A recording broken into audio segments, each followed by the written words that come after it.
And so just for reference, those of you audio listeners, because we are on audio platforms now, Kyle is eating a sandwich. He is literally eating a sandwich as we podcast. This is our ASMR sandwich eating podcast. So this is the Mandalorian mukbang. Oh, right.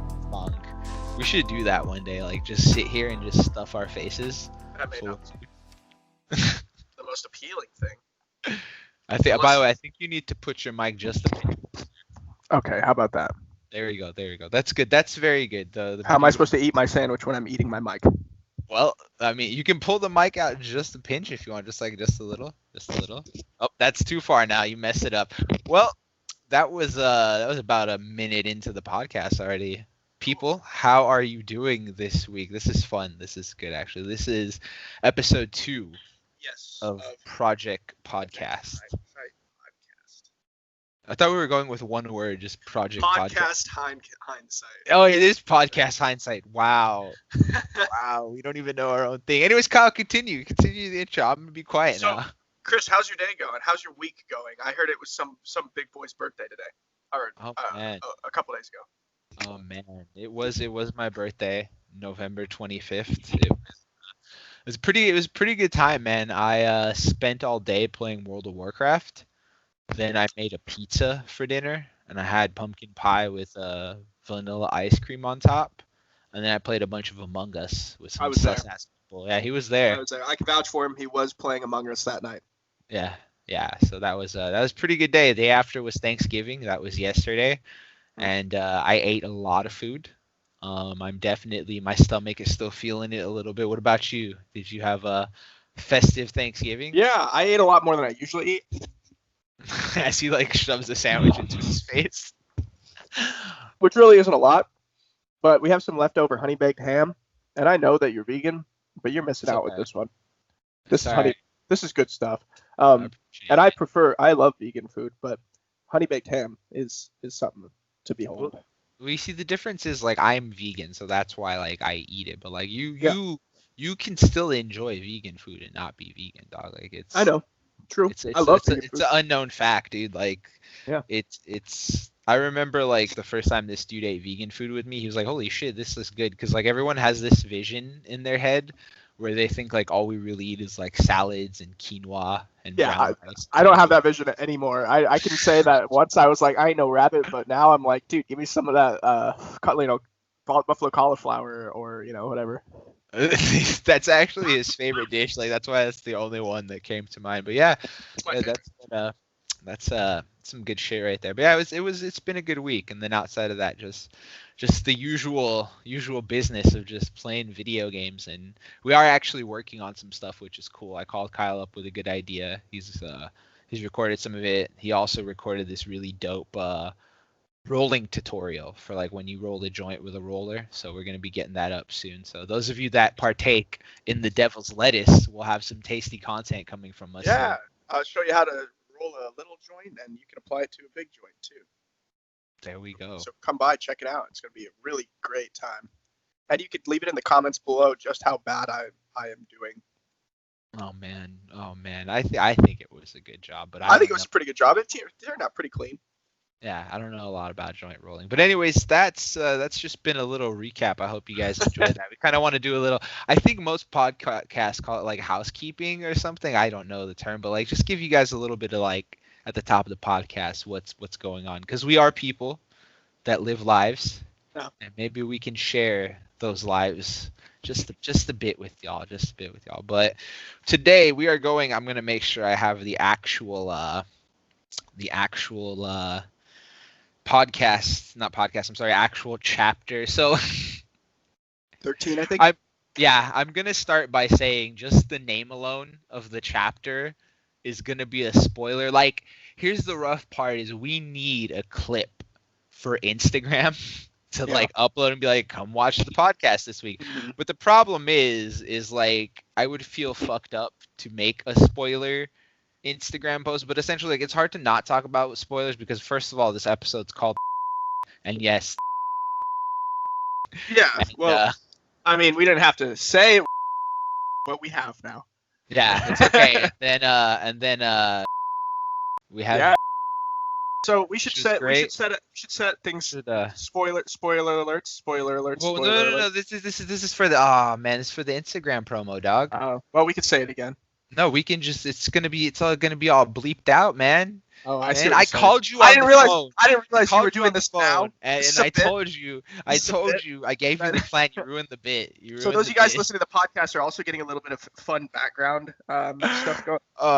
Should we record the actual bit? Pardon us, everyone, as we do an ad read right now. Yeah. So we need to. So we're gonna go out and talk about all the spoilers, just out. No, we need a clip for the Instagram, but it's impossible. You gotta let everybody know who's listening to the podcast know that there's a spoiler as well. So yeah, that's true. I mean, they should know. Let's see. We're going back to it. We're running in circles. I told you part of the bit is that I would say the spoilers, but bleep them all out. So like anybody watching the first 6 minutes of this podcast would have been like, "Wow, the spoilers! You're gonna hear a lot of bleeps right now, so it's good. It's good for it." But they're all bleeped out anyway. Let's rewind. Let's cut the Instagram promo. Let's do this. We're gonna start it right now. All right. Those of you on Instagram will have seen nothing before this. So here we go. So Kyle, I was saying that we need a clip for Instagram to kind of like do a promo for the show this week, but it's really hard to do that because it's like you have the title of the episode is called yes, we've been waiting for that. We also found out that can you imagine? Really great, yeah, and we also have who is mentioned. And so Kyle, really quick, what can you say about our podcast right now in less than like 20 seconds that would make people come and watch it right now? We got the information and we know how to put it. You should say that louder for the people. Well, we got the information and we know how to put it out there. Nice and loud and clear. Please watch our podcast. The link is in our bio or in the description. Wow, that's how you cut a promo right there. I don't know what to say. I don't know what to do. I don't do this stuff. It was funny though. It was funny, and everybody watching this is probably having a good time. By the way, Kyle, I'm just gonna keep it mindful for you. For some reason, your mic is picking up in like different ways. It's not super loud at times, but then if you put it like, let's try that. How about that? That's actually good. Is it good? Yeah, it's really good. Okay, great. Well, let's talk a little bit about. We talked about the last episode. We got all caught up with everything beforehand. So should we start talking about the episode now? Just get right to it. Like, there's no need for recaps. Like, if you want to see last week's episode and hear what we had to say then, I will actually have the link down below at the end of the video. Just watch that really quick if you want to catch up to see what we had to say about episode or chapter. I like saying it chapter names. It's easier. Chapter 12. But chapter 13. Let's just start with that intro, dog. What did you think, man? I was not expecting them to come out right away and just be like fucking swords blazing, which is a weird thing to say. I loved the shot of the guns in the woods, but I was expecting Mando to come out, not a couple of white lightsabers to just start whipping around. And this is clearly like older Ahsoka Tano. She's got the white lightsaber. She's got the big brown garb and everything. So it's just such a great rendition of her. The actress did an amazing job with being able to put this complex emotional character into person on screen. Yeah. And I know you mentioned the lightsaber fights earlier before we started. Start talking about it. I have some thoughts on that too. Okay. We'll take it in steps because I like taking the episode like that. But let's just start with that intro. So let's do it. I knew that forest scene, like, it just clicked with me right away. It's like, we're about to see Ahsoka Tano right now, and it was so well done. And one thing I really liked about it, and I don't know if I ever talked about this with you before, but I made jokes. It's like, how come Jedis have never really like turned their lightsabers on and off in battle and sort of try and use that as a tactic? And that's literally what she did in this fight scene, because she was in the fog and they had so much trouble finding her. So she only turned on her sabers when she was going in to, like, cut something up or kill someone. And then the minute she was done, she turned them right back off.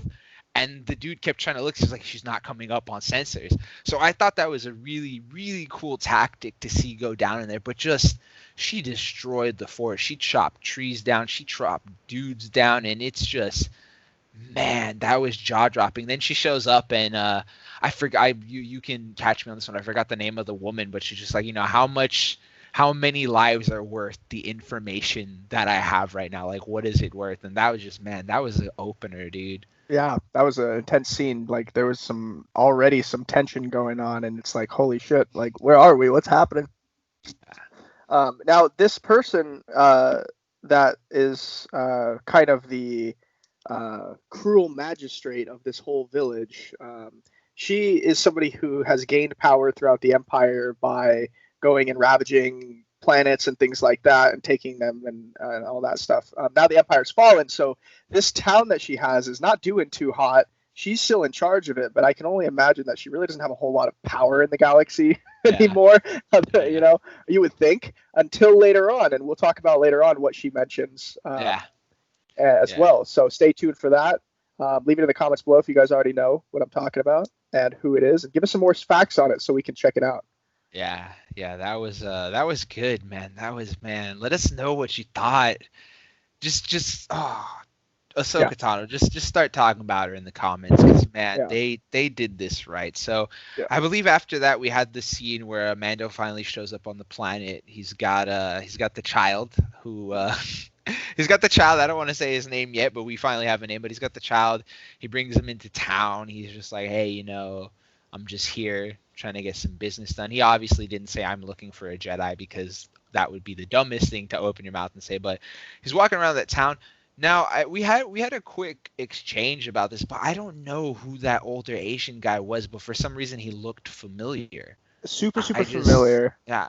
Maybe he's just, because the thing is, I don't want to say it's just like, oh, he's a familiar actor, because like even at like near the end of the episode, like remember when he went up to Ahsoka Tano and she kind of like, it looked like she acknowledged that she like recognized them. And I remember, like, we're getting a little ahead, but don't worry, we'll get back on the rails. But I remember too with him near the end of the scene where they were getting ready to execute the dudes in those like little electric chambers, like he was ready to like run out and fuck some shit up. He was ready to help. He also had, I think he was the person who was in charge of that town before. I think he got kicked out because later on he puts on that little cape and it's kind of like a sign of like of power or whatever. But I don't know who that was exactly. Not off the top of my head. I'm sure it'll like come to us later. We'll see somebody figure it out. Leave it in the comments below. Yeah, let us know in the comments below. I did want to. Go ahead. I wanted to go back real quick to the lightsabers. And just how lofty and lightweight they felt with her swinging them around. You know what I mean? Like there was no weight to it at all, which is kind of odd to see in Star Wars. You know. Her technique, I feel, is very unique. We'll talk about the last scene as well, because that was a really good lightsaber. But her technique was really nice. I realized I didn't pay attention to that, but yeah, the lightsabers were white. Oh yeah, I don't think I've ever seen that color before. You didn't watch Rebels, did you? No, I did not. Okay, so she had. Hold on. How do I think at the end of Clone Wars, she actually just blue. Kyle's getting some fact checks right now. Yeah, I should probably fact check. You guys fact check me in the comments. I'm gonna say something that I think is correct, and I'm gonna make sure later. But those are.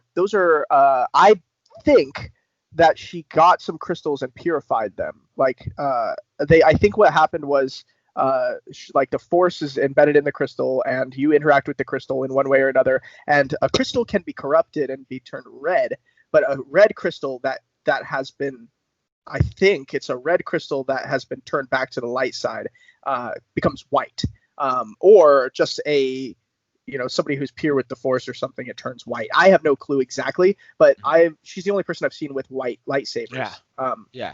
Other than the original movie before they color graded it and stuff. That's a first for me. I knew she was gonna have them white because I've seen them before. Yeah. And fun little fact about the Disney ones that they're going to be selling at Disneyland, they're actually able to switch between blue and white, and the hum changes as well.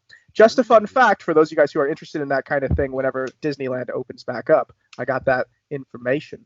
Well, Disneyland has like the store open right now. Like they have a section where you can go shop the it's called Galaxy's Edge store. So I want to go. They're gonna have them. They're gonna have them for sale there, dog. That's too much money. That you know how much Disney loves money. That's too much money to just let sit there. I love how much I love giving Disney my money. I just love it so much. Audio listeners, Kyle has three lightsabers he just pulled out that are replicas. One of them was Darth Maul's double-edged lightsaber. Anyways, yeah, Disney wouldn't miss out on that money. There's also a dark saber toy that just came out, so tis the season, y'all. It's Christmas. But yeah, no, those lightsabers were unique. The only other unique color I've seen recently was the gold saber at the end of the Rise of Skywalker, which I don't want to talk about that movie. The yellow lightsaber is totally okay, and that's fine that she had it. There's honestly nothing wrong with that.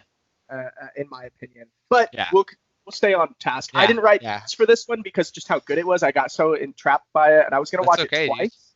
I didn't have time. I had to work on the thumbnail. Yeah, that's okay. That's okay. The killer thumbnail is Kyle's. But yeah, so Ash helped out a lot. Yes. Ash was the one that ended up putting the final touches on that. Ash, you will see her. She is the one that has the Ahsoka Tano makeup in that preview JPEG. But yeah, so Mando shows up in town. He wants to talk to that. We were talking about that older Asian gentleman. He wanted to talk to him, and then they say her name's the Magistrate, right?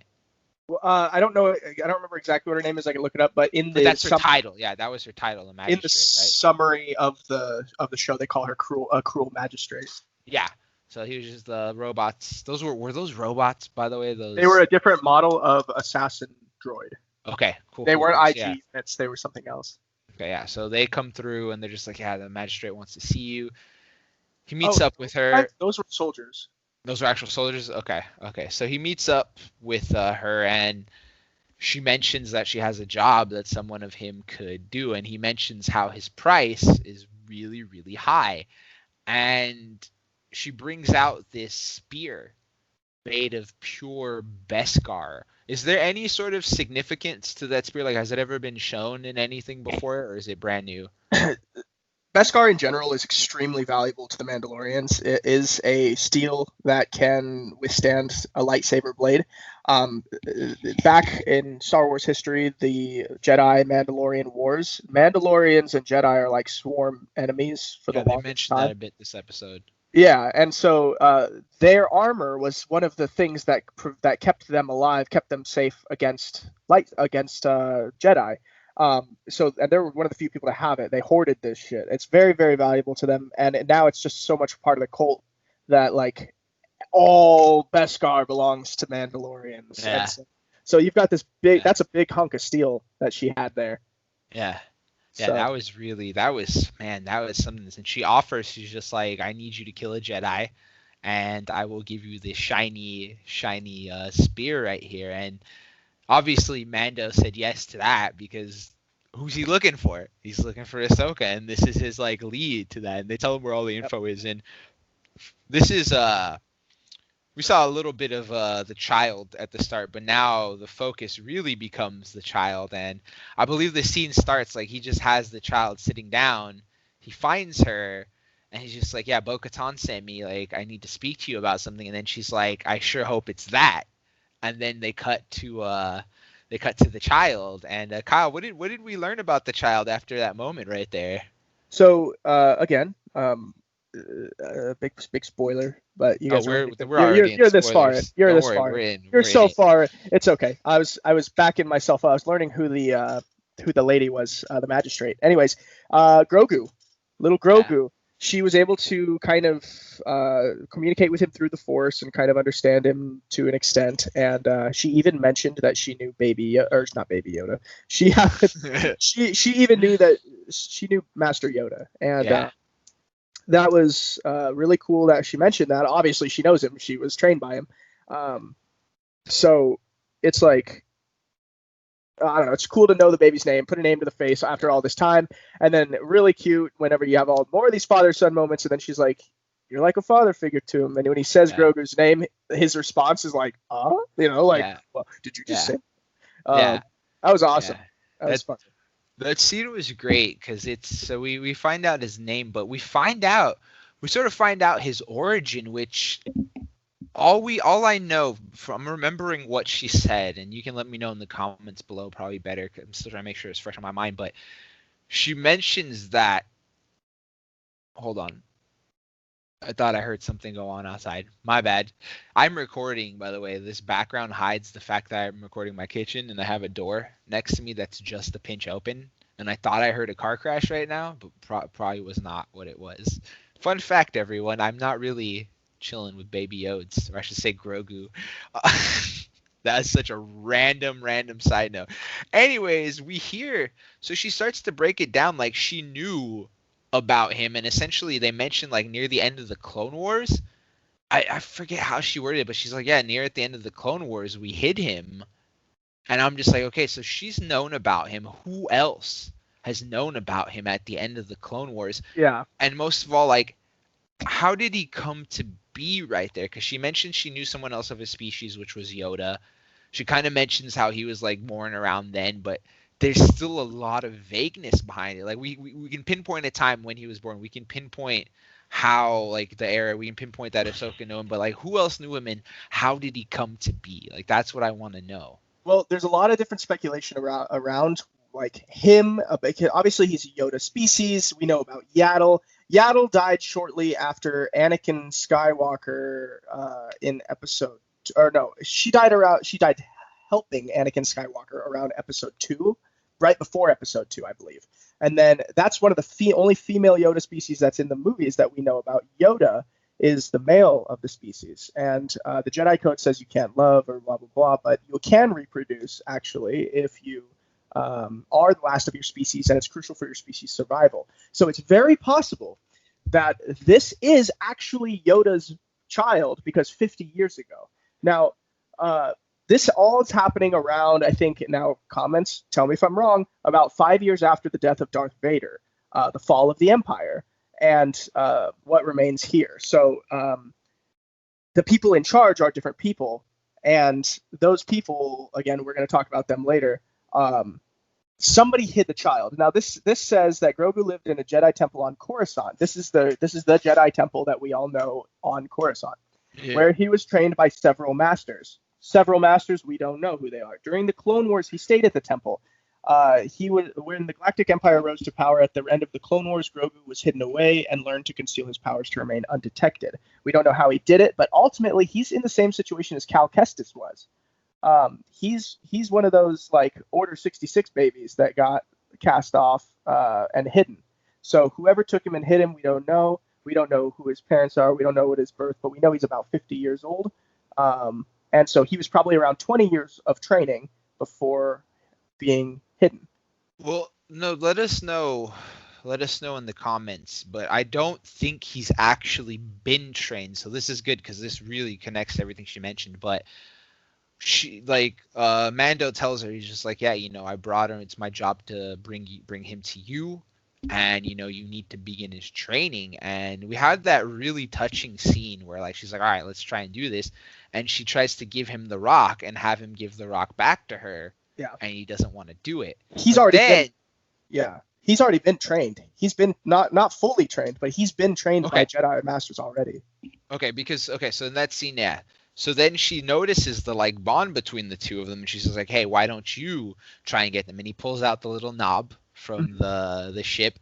He yanks it, and there we go. We have the power. And then when she goes, and obviously she's extremely force sensitive, she can feel the stuff going on with him. She's like, yeah, I can feel a lot of fear in him. And she goes, this reminds me, obviously 100% a reference to Anakin. She's like, this reminds me of another powerful Jedi Knight that I once knew. I like how she called him Jedi Knight. He never got the title of Master, right?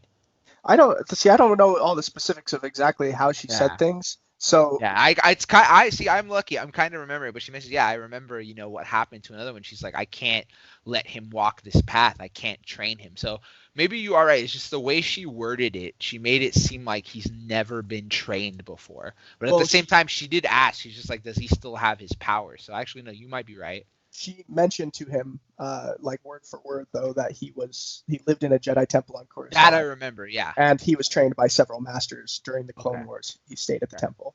So he's still, because of his aging of his species, it took a really long time. It's going to be a lot of training over many, many years. Yoda was 900 when he died, 900 something. So this kid's got a lot of life to live. And about at least half of it maybe was actually training. It's just that the other half of his life has been in hiding, and he's had to suppress his powers and things to make sure that he doesn't get detected. And so he's been able to figure that out to this point. Now he's too scared to use his powers, and fear leads to hate. Hate leads to anger, and anger leads to suffering. That's the cycle. It's funny how, like, I don't know if this has something funny crossed my mind, where it's just like, what if like Baby Yoda is secretly evil? And now that they like mentioned all of this right here, I'm kind of sitting there like, are they kind of teasing the fact that maybe, are they teasing the fact that maybe Grogu might lean a little bit towards the dark side? I don't know. It's funny, but you mean this guy? This guy. So precious. Look at those Baby Yodas. But yeah, it's just, I keep remembering, like, we do know the Imperials at one point did get him. They were, based off of what we learned last episode, it looks like they were using his blood to kind of build, be it super soldiers or something like that. So we know he's been impacted by that. So it's some sort of Force-sensitive clone, yeah. Yeah, it's trying to figure out the timeline. We knew he got hidden away. We're trying to figure out, like, my idea is he got captured at some point. He broke free, and once he broke free, that's why he hasn't been using his powers anymore. Like, he's extremely scared. It makes sense. And after what he probably saw when they were testing him and doing whatever scary things they would do to that poor child, like, I think he legitimately, he has a lot of fear built up into him. It could easily spiral. And I really would like to see where that goes, because getting a little ahead towards the end of the episode, but she does mention that if you really insist that he needs to be trained, there's a planet he can go to. Kyle, do you remember the name of the planet? To go to.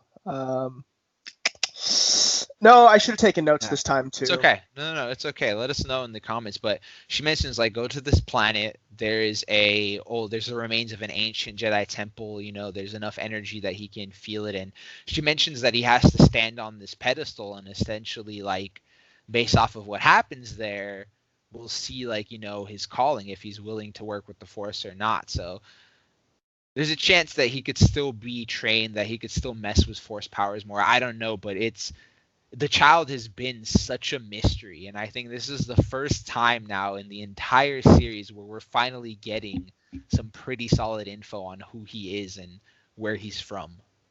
Yeah, it's going to be really, really interesting. I'm curious to see what happens, because I know that when they get him to that planet, where the Jedi Temple or whatever it is, I can't exactly remember how they said it at the moment, but it's going to be really cool. I want to see him reach out through the Force.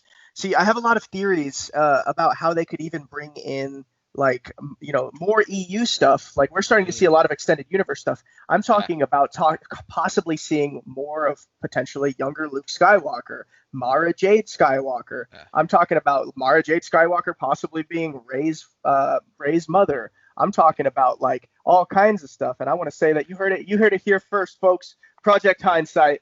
Mara Jade is Rey's mom. Anyways, I'm just kidding. There's no concrete evidence to that. Please don't take that as factual evidence. It could be a good theory, though.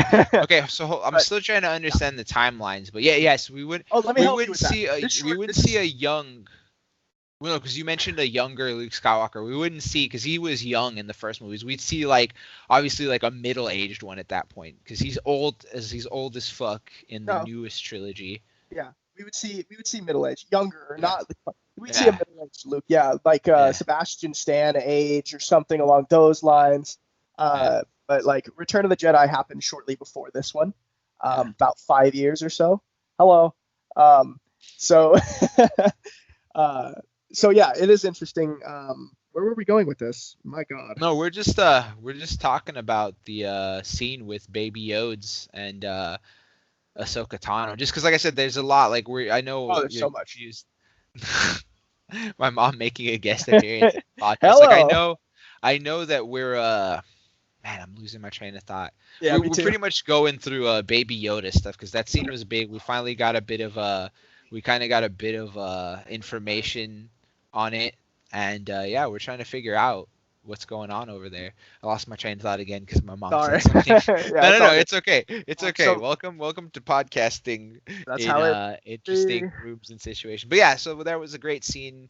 We saw obviously he has a strong bond with the Mandalorian, and she mentioned she can't train him, and he was just like, I need you to, and she's getting ready to walk away, and he goes, magistrate hired me to kill you. And she just had this look on her face like, fuck. And he was just like, I'm not going to do it.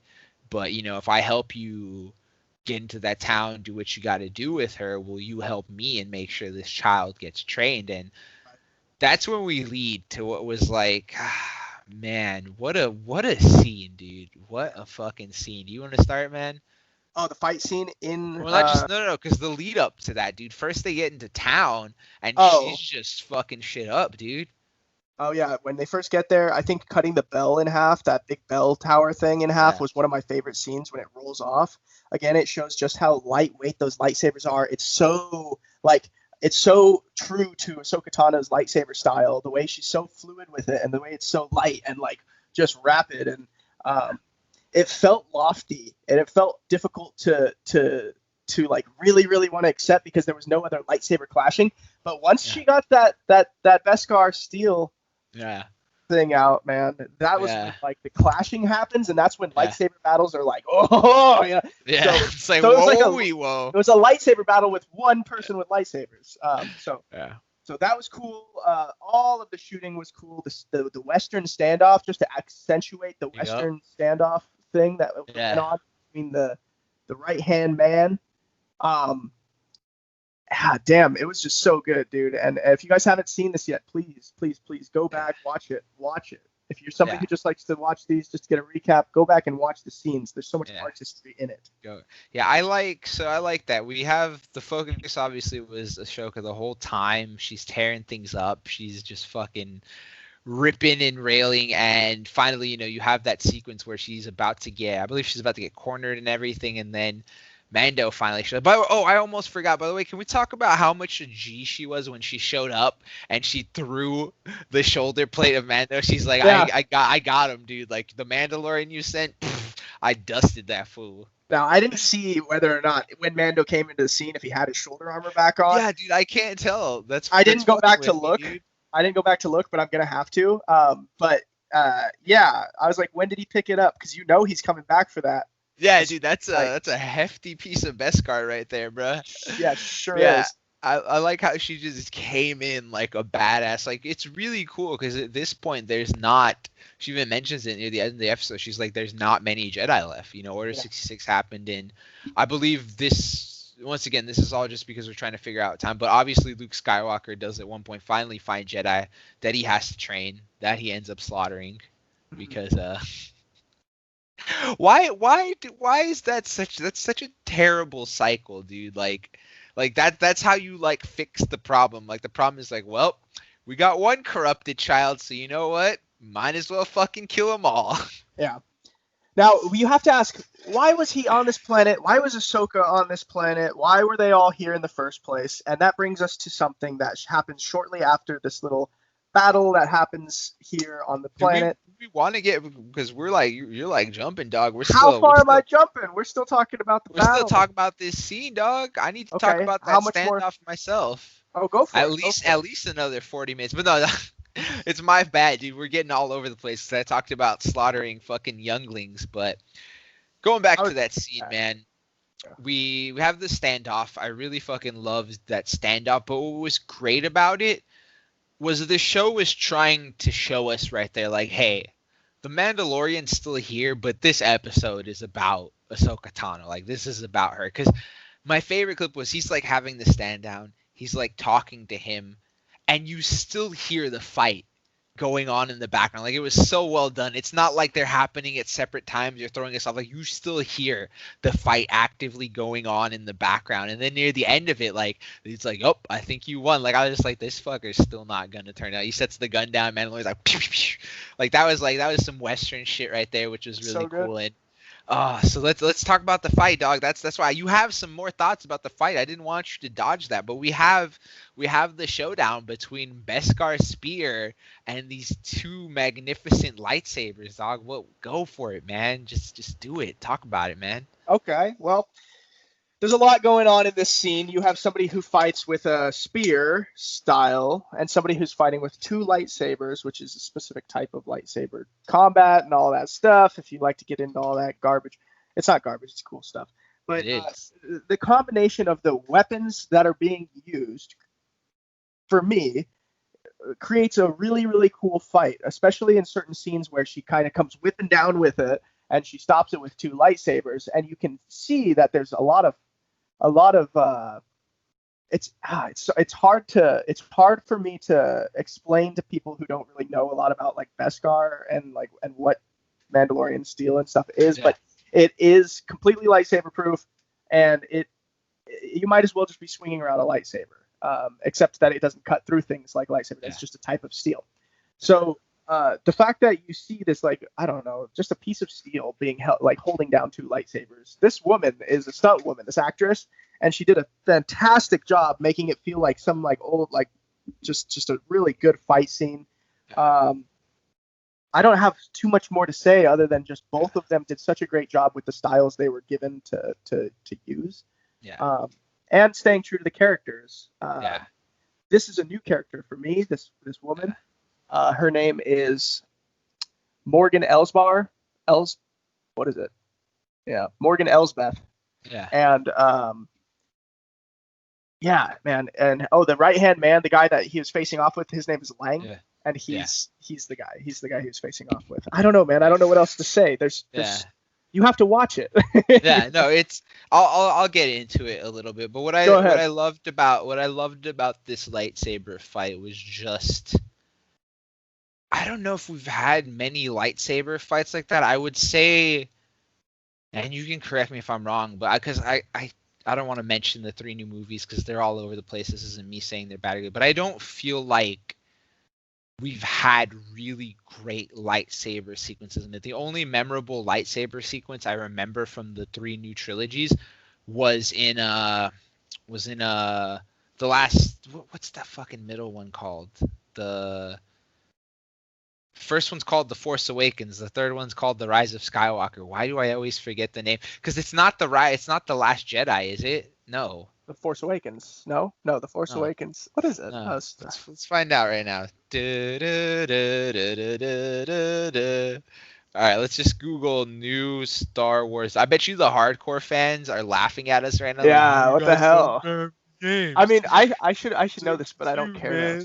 The Force Awakens, Last Jedi, and then The Rise of Skywalker. It was The Last Jedi. I don't know why I keep thinking The Last Jedi is one of the like older ones, but in The Last Jedi, you had the saber sequence with Rey, Kylo, and it was Snoke, right? Yeah.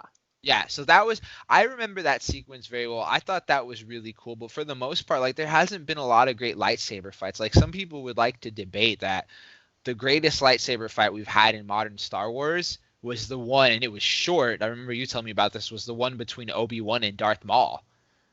And that was, from a critical standpoint, incredible. Yeah, really, it was short, sweet, and so good. Like, a lot of people would say that's the last. And I think this fight between Ahsoka Tano and the Magistrate was like, I think this is one of the like top 3 saber fights. And the reason why I say that is just the way it goes down. You have her jump the fence, and like, they don't immediately start fighting. It's not just like mindless clashing. Like, they both take a few steps forward.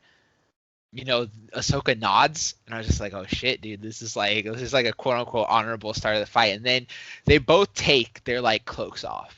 Like, I just thought that was badass. They both take cloaks, they drop. By the way, shout out to the special effects team. When she dropped the cloak, it actually sizzled a bit because her saber touched it.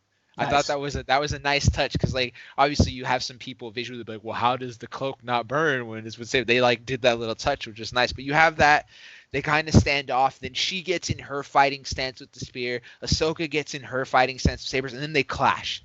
And I was like, this is so well done because of timing, because of pacing, and just seeing like that first shot, you mentioned it, when the fucking Beskar spear comes down and she blocks it with those sabers. Like, if you haven't understood how badass Beskar is and how fucking like solid of a metal it is, this is the thing that sells you on it. Because we've seen it deflect blaster fire like nothing, but I'm sure people in their minds like, well, what about lightsaber? Like, that was it right there, dude. Like, they just box it in.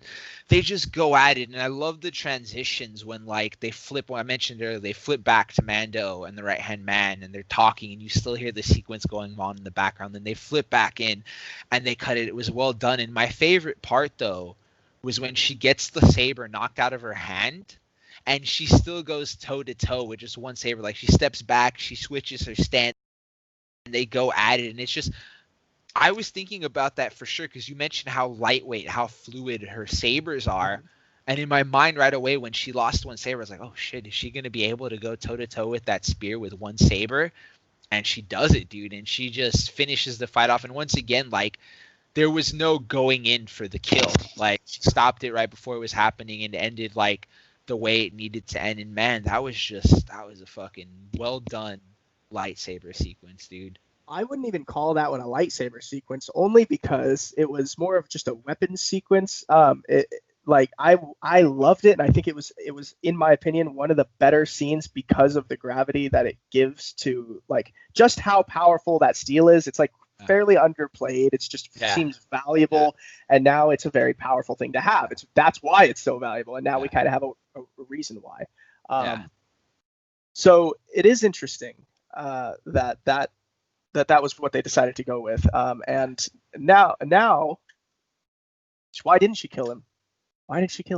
Let's get into the last final surprise. She needed information. Exactly. She needed information. What was that information, Colin? She said, where's your master, right? Where's your master? So she's pretty high up there. Then after like hearing that, I was like, man, she's pretty high up there when I found out who they were talking about. They're talking about Grand Admiral Thrawn. And Thrawn is a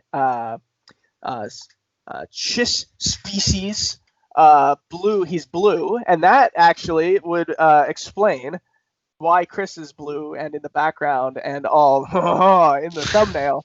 And I actually made that thumbnail with Ash quickly after we watched it, and I was like, make Chris blue. And so shout out to Ash, dude. I love that thumbnail, dude. The Ahsoka Tano makeup on her, by the way, is edited in. It's not actual makeup. Yeah. That was I went in and stretched Ahsoka's face over Ash's and then filled things in and colored things. It was a fun thing to do. Anyway, so Thrawn is basically like the new Darth Vader equivalent. He is a badass mofo who is moving up the ranks of the Empire super, super, super fast. And I'm going to head over to Wikipedia a little bit to Wikipedia. I apologize. To tell you more. And you guys can get on swine. Yeah, get on Wikipedia and check it out. So it's interesting. His full name is Mit Thrawn Nuruodo. Actually, let me see. That's not actually his original name. Born as Kivu Ra Nuru, and used to be known as Kivu Ra Nuru. Yep, and then in his military career is recognized as Mithra Nuru, better known as Thrawn. And I'm like, oh, that's dope. Chiss male officer of the Chiss Ascendancy. Grand Admiral. What's his significance? I gotta tell you. Why is it so important, man? So it's important because it kind of gives us a look into the EU as being a little bit more canon, which we haven't really been able to see. It opens up doors to other things that they could fit in some way, somehow, that we've been hoping to see. It's not just that, but this is Thrawn's a huge thing. It opens up the story into a larger, still active portion of the Empire. So we're really seeing the end of the Empire. This is Moff Gideon's Empire. This is this is the last of it. And so at least as far as I know. So I don't know, man. I don't want to get too much into Thrawn because I haven't gotten a chance to read all the books. There's 2 books, and they are called. Hold on a second. I can look. Is he in Rebels, by the way? Yeah, he is in Rebels for a short time. So if you have seen Rebels, go check that out. Damn, I wish I had more like off the head Thrawn knowledge, but I'm super excited about it. I want to know more about it. I want to know where they're taking it because now we've got all these characters that are known like Imperial mofos, and they're all badass and they're all dope. You've got Gideon with the Darksaber. You've got Thrawn. You've got who else do we got right now? Are you talking about Imperial Empire or what? Just big players in the show? Yeah, all the Imperial ones. Oh, I think you hit the Imperial. I think you hit the two. Those are the two big ones at least. No, I believe. There's more, but there it still opens up a lot to kind of keep us moving. And just what is that sound? What do I keep hearing? That bleep bleep sound. Is it from my end? I don't know. I think it sounds like. We're gonna find out. It's so distracting. Hold on. Let me mute my mic and let me know if that sound's still coming on. Okay.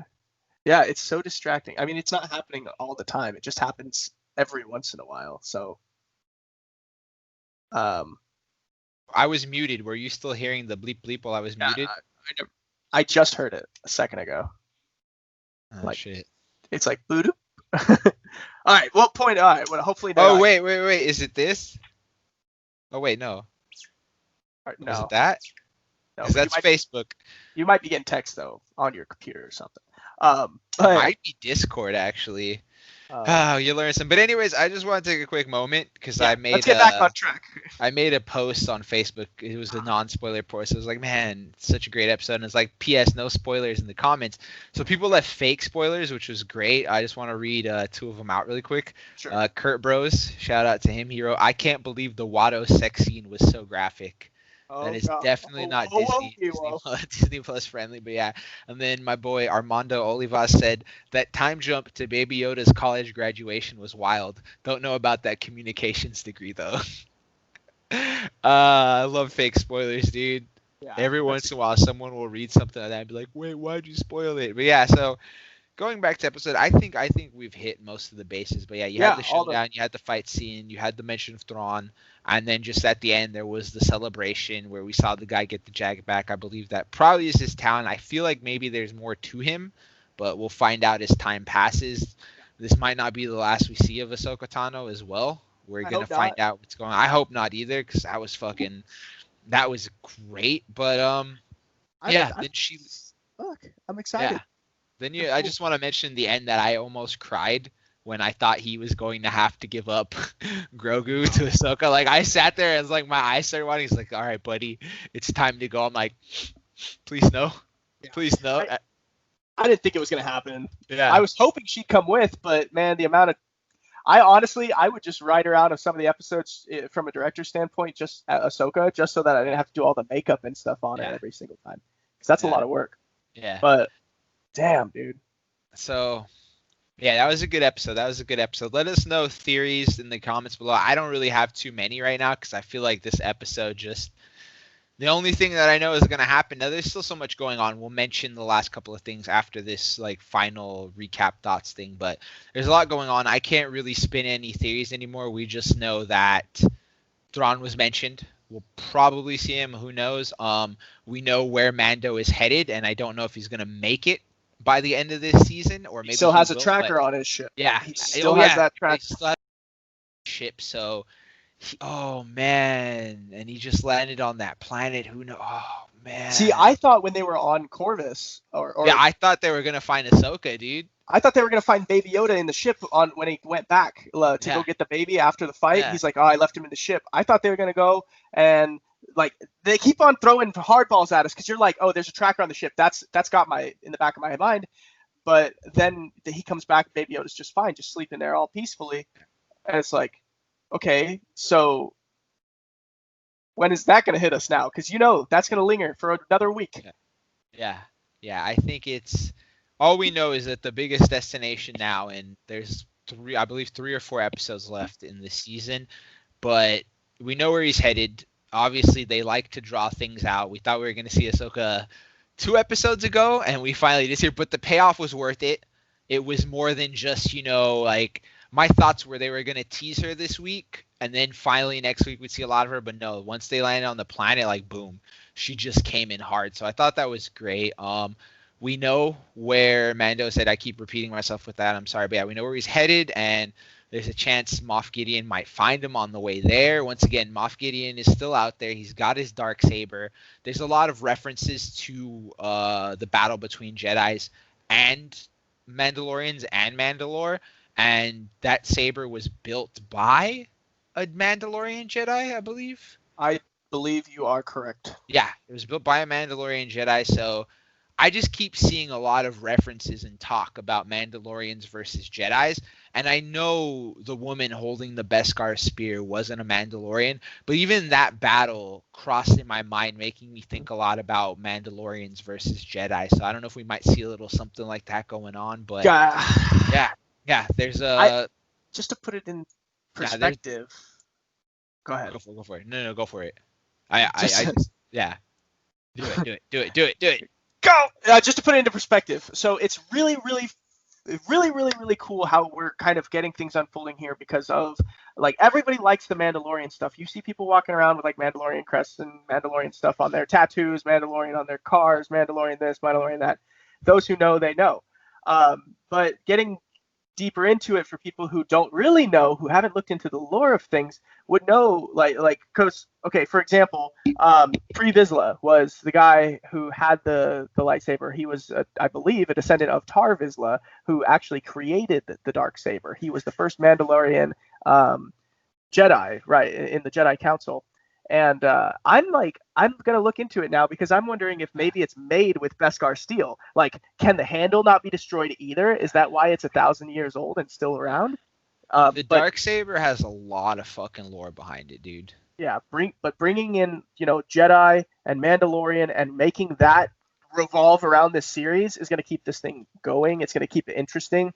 It's two of just the best groups of people to follow in Star Wars. It's going to be so fun in the future.